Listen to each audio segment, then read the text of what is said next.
With the U.S. and Israel launching this war with Iran, this could be one of the most consequential days for the Middle East in generations. To put it all into context, let's bring in analyst and author Douglas Murray, plus Chief Washington correspondent Major Garrett. Major, wait right there. I'm going to start with Douglas here on set.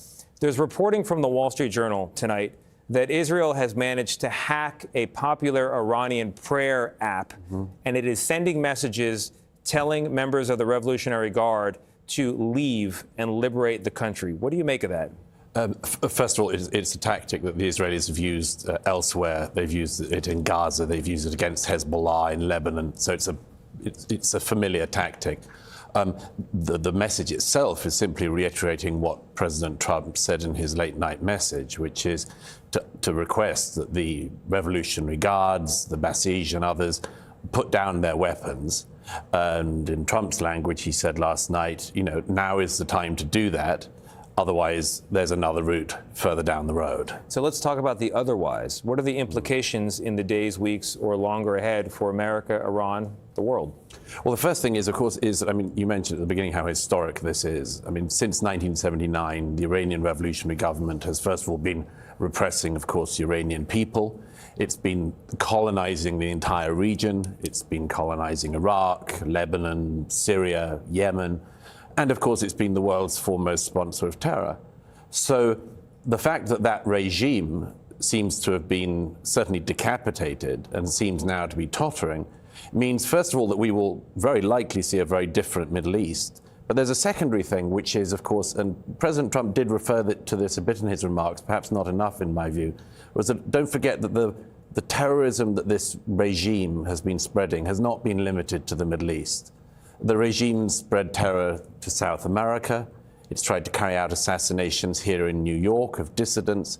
It tried only a couple of years ago to kill a former American Secretary of State and a former National Security Advisor in Washington, D.C.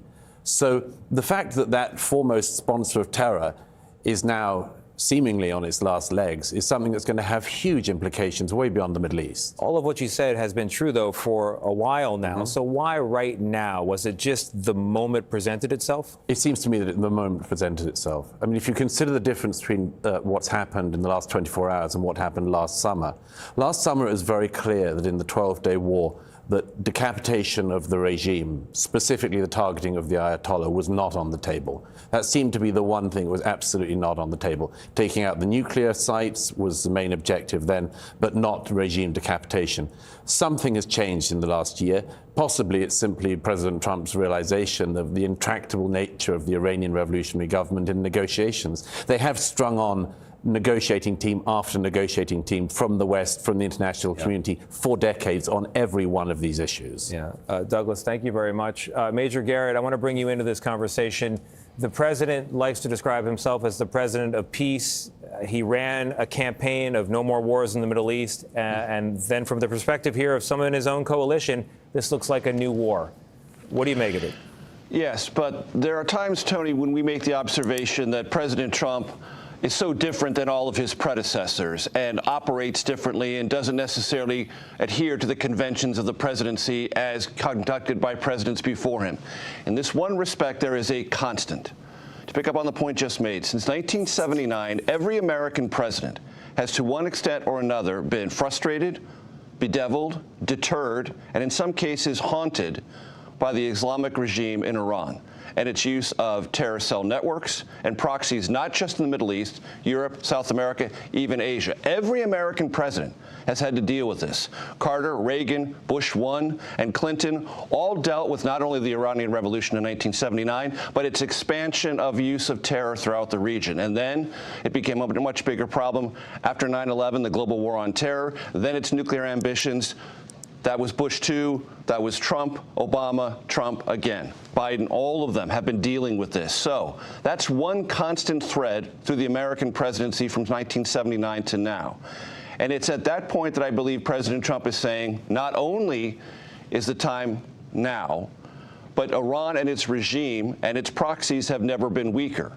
So when they are weak, it's time to strike. Not that they present this particularly malevolent new threat, but it may be time now to deal with that long-running threat from a position of, if not maximum advantage, near maximum advantage. But, Major, we have midterm elections coming up. The president does need to have a coalition in Congress. This is difficult for them to explain to people. The polling is not in favor of a unilateral strike without approval from Congress. How does this play? Well, let's go right to our polling data, Tony, on that very point. Our polling unit talked to Americans before the president's State of the Union address, asked one question. Has the Trump administration clearly explained the U.S. position on military action against Iran? 72% told us the answer to that question was no. Only 28% believed the administration had clearly explained what was about to happen or what it was contemplating. Now let's go after the State of the Union address. We asked some other questions. How should the United States approach Iran's current leadership? Let's go to the lowest rated answer, 18%. Remove them from power with force. Then next, 22%. Do not get involved, 22%. Pressure them with sanctions, 38%. Negotiate with them through diplomacy. We also asked, does Trump need approval from Congress for military action? 74%, Tony, said, yes, he does. That's clearly not happening. One last question. U.S. military action against Iran to stop them from making a nuclear weapon. How did that come out? 51% would favor, 49% would oppose. Very closely divided on those central questions. Tony? All right, Major, thank you very much. Douglas, while I have you here, I think of Rick Crawford, the congressman, his first district there in Arkansas, the people sitting there tonight and all over the country asking themselves, what does this have to do with my life? How does it make my interest better? Well, a huge amount is simply going to depend on the success or otherwise of this operation. If you look at the polling data from the operation in Venezuela the other week, the initial response among floating voters was pretty negative about it. Once it turned out that, an extraordinary operation, highly successful, Maduro seized and brought to New York, those numbers of approval went up hugely. But there's a caveat to that, and any Republican you speak to and anyone in the administration you speak to, as you know, knows this, which is none of these issues are actually midterm issues. It's the economy, it's cost of living that are midterm issues. But nevertheless, as was just mentioned, this issue of the Iranian Revolutionary Government is something that, as several people this hour have said, has bedeviled not just the Middle East, but America for 47 years now. We have been strung along in the West on nuclear issues, on terrorism issues, and much more. All of this time, clearly there was a moment that was seen that could be seized. Donald Trump seized it, and if it's successful, I'll imagine that this success will have an awful lot of people claiming a bit of it. Douglas Murray, thank you very much. Major Garrett, thank you as well to you.